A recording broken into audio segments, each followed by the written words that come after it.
Hi friends, welcome to your very first art class of the year. My name is Mrs. Westman and I'm going to be your art teacher. But I haven't always been an art teacher. I used to be a kid like you that loved doing art at school.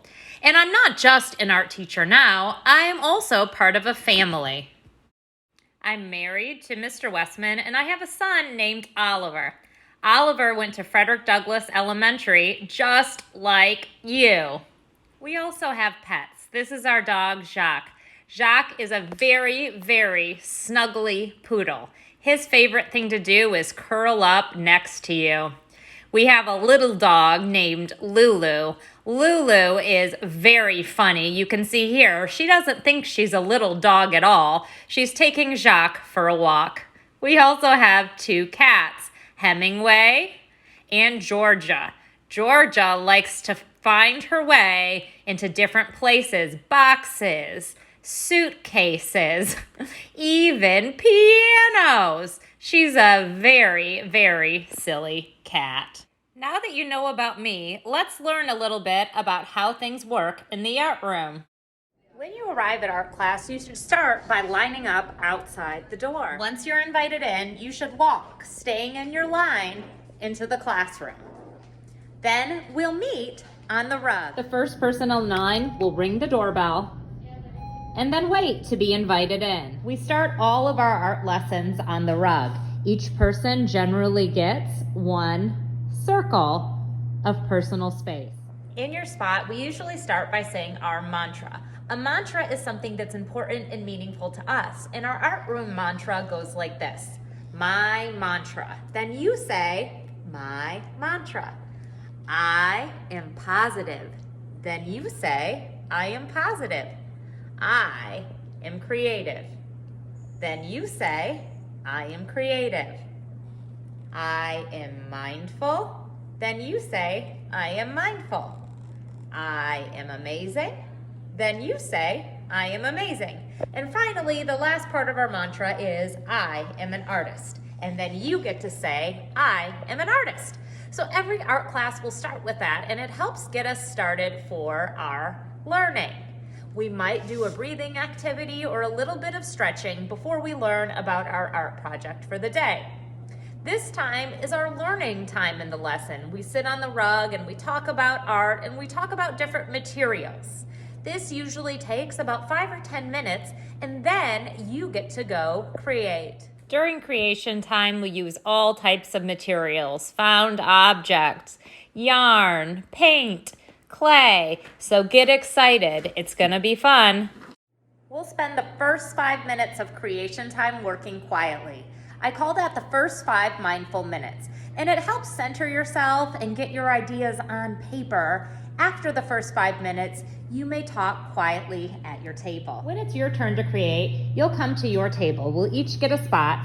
There are usually supplies on your table, as well as sometimes additional supplies like paint, clay, other things we might be using. If you have a question during art, you can raise your hand to ask me, but sometimes I'm a little bit busy and it helps to ask a neighbor.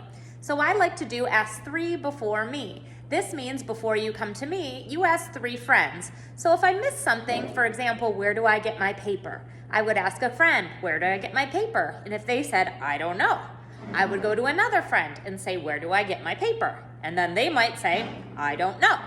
Then I would ask a third friend. If they say, I don't know, then come get me, because you've already asked 3 before me. When you're finishing up your art, cleanup is a big part of class. The first thing you'll need to do is, if you have a painting or something that needs to dry, you'll put it on a drying rack. Generally, we use this drying rack. Starting at the top, each person gets one shelf to put their painting on. If you got your hands dirty, when you're wrapping up, you'll head to the sink. To wash hands, it's important that you don't put the water pressure up too high. If I do that, it sprays. I put the water pressure on low. Maybe I get a little soap, and then I rub my hands together to clean them. Once my hands are clean, I pump the paper towel dispenser probably 2 times to dry my hand. When you're done, this paper towel here goes straight into the garbage. Right next to the sinks is a bucket that looks like this. This bucket is always full of rags. If you got your table dirty during art class, you'll take a rag and wash your table. I'm simply moving the rag back and forth to pick up any paint. Once I'm done with that, I just put the rag back in the bin for the next person to use. Sometimes you're all cleaned up and you have a little bit of time before class ends. If this is you, then you will go get a station. Most of the stations are located back here. One station option is Play-Doh. If you choose to use Play-Doh, there are also Play-Doh tools. You need to make sure that you are gentle with these so they don't break. When you return the Play-Doh, it is very important that you put the lid on tight. Sometimes I do like this and I flip it upside down and press to make sure it's on tight. It's also important that you put all the Play-Doh away. Sometimes friends think they won't notice, or I won't notice if they take a little bit of Play-Doh. But then we end up running out of Play-Doh and other friends don't get to play with it. So please, please, please put all of the Play-Doh back into the container with the lid on tight. Option is Legos. There are bins of Legos, and if you choose to play with them, you may take one bin to your table. Another option is coloring. I try to keep coloring pages for you. You have supplies to color at your table, and you are welcome to take one at a time. Please not more than one. There are some drawing books here that show you how to draw different things. You are welcome to use those. There's a fun game called Spot It that we'll learn to use at some point this year. I also keep blocks, magnet blocks, and regular wood blocks on the rug. If you can play calmly with a friend or two on the rug when you have free time, you're welcome to play with the blocks. I also have iPads. If you choose to use an iPad, you start by unplugging it if it's plugged in, and then take it to your table.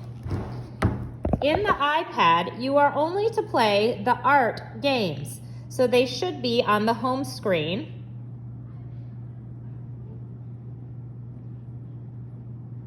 We don't get on Safari, not Safari. We do not take pictures. So please, no pictures, no Safari, just the art-related game. When you're done with the iPad, you don't need to worry about plugging it in. That can be a little tricky. We slip it back in that slot carefully for the next person to use. I also have books. You're welcome to look at a book if you have free time. When it's time for us to line up, I will ask the whole class to clean up. So that means if you have stations, you've put your stations away, you've washed your table, your hands are clean. When you have done all of this, your table looks clean and beautiful and ready. You're going to show me you're ready to line up with head down, thumb up, like this. I'm going to pick a helper to come around and push down the thumbs. When you feel your thumb push down, that's your cue to stand up and walk, not run, to line up and wait for your teacher. Line up. It's important not to go all the way to the door. We want to keep the door area free. So if I lined up right here, opens, it will hit me. So instead, I line up right here where the tile is a little different in color. That way, the door can open and close without hitting me. And those are the big things you need to know to be successful in art class. I cannot wait to create art with you this year and learn all about you as an artist. It's going to be an awesome year.